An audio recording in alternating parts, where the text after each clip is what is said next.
Salim, Kiki, Rafil, Barang Hayana. KKN Nusantara, moderasi dalam keberagaman.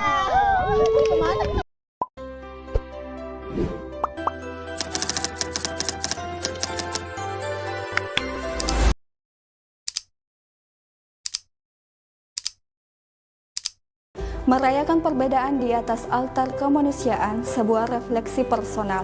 Bagi sebagian orang, istilah moderasi beragama mungkin hanyalah sebuah jargon di atas kertas seminar atau sekadar materi ujian di dalam ruang perkuliahan. Namun bagi saya pribadi, moderasi beragama adalah nafas kehidupan yang saya saksikan, saya rasakan dan saya jalani setiap hari. Perkenalkan, nama saya Hayana, dosen komunikasi dan penyiaran Islam IAIN Parepare. Saya terlahir sebagai seorang perempuan berdarah Bugis dari Kabupaten Pangkep. Hidup saya berubah menjadi jauh lebih berwarna ketika saya memutuskan untuk mengiyakan pinangan seorang lelaki berdarah suku Toraja. Pernikahan kami bukan sekadar penyatuan dua hati, melainkan jembatan yang menghubungkan dua budaya besar di Sulawesi Selatan, sekaligus meluaskan ruang keluarga saya ke dalam lingkaran yang penuh dengan warna keyakinan. Beberapa keluarga dari suami saya adalah non-Islam, namun di bawah payung besar bernama keluarga, perbedaan agama tidak pernah menjadi tembok pembatas, melainkan ruang untuk saling bertumbuh dalam toleransi. Benih toleransi ini sebenarnya bukan hal baru bagi saya. Jauh sebelum saya memutuskan membina rumah tangga dengan suami, saya telah menyaksikan sendiri bagaimana harmoni beragama bekerja di dalam lingkaran darah saya. Jika dirunut dari garis keturunan kakek dari ibu saya di Mamasa, Sulawesi Barat, sekitar 40% dari keluarga besar kami adalah penganut agama Kristen. Uniknya, dinamika itu tidak berhenti pada dikotomi Islam dan Kristen saja. Di dalam keluarga kami yang beragama Kristen, terdapat dua aliran teologis yang berbeda.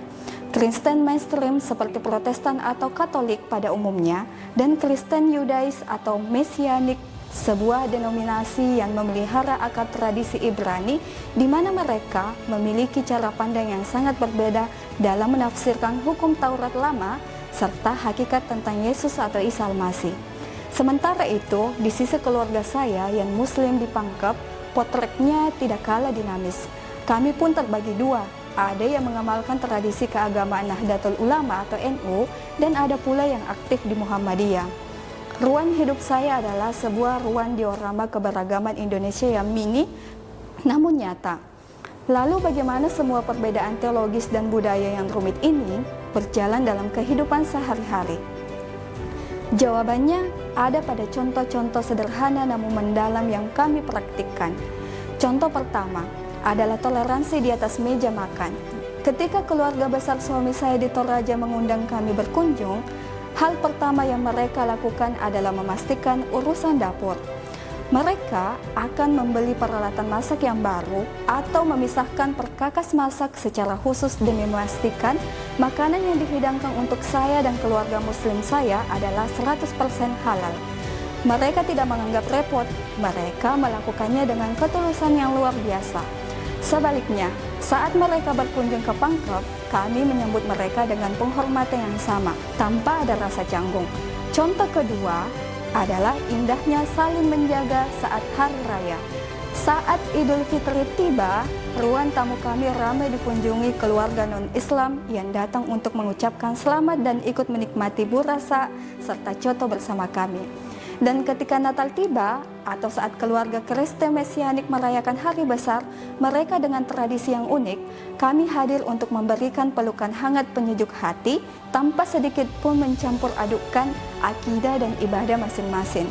Bahkan dalam perbedaan amalan antara NU dan Muhammadiyah di keluarga muslim kami, keindahan itu tetap terasa.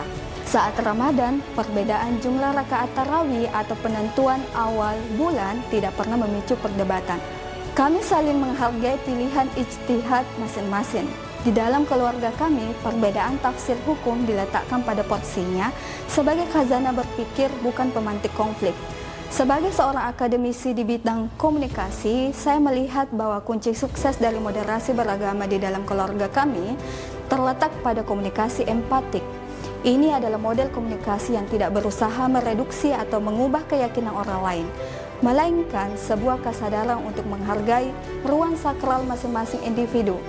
Di satu meja makan keluarga besar, bisa duduk seorang Muslim Muhammadiyah yang rasional, seorang Muslim NU yang lekat dengan tradisi, seorang Kristen mainstream, dan seorang Kristen mesianik yang memelihara hukum Ibrani. Secara teori dogma, kami berbeda jalan. Namun, kami tidak pernah berdiskusi untuk mencari siapa yang paling benar, lalu mengklaim surga sendirian. Ketika ada momentum kedukaan atau pernikahan adat, kami membagi peran dengan sangat anggung. Yang Muslim menjalankan bagian yang syar'i, dan yang Kristen menjalankan bagian keagamaan mereka. Kami meletakkan kemanusiaan, ikatan darah, dan kasih sayang jauh di atas perbedaan dogma teologis. Dari Pangkep, Toraja, hingga Mamasa, saya belajar satu hal yang paling berharga dalam hidup saya. Indonesia ini terlalu indah jika hanya diisi oleh satu warna saja. Moderasi beragama bukan berarti kita mendangkalkan keyakinan kita, bukan pula berarti kita mencampur adukkan semua agama menjadi satu. Justru, moderasi yang sejatinya adalah ketika mampu berdiri tegak dengan keyakinan yang kokoh, sembari membuka lengan selebar-lebarnya untuk merangkul saudara kita yang berbeda. Di atas altar kemanusiaan tidak ada ruang bagi kebencian atas nama Tuhan.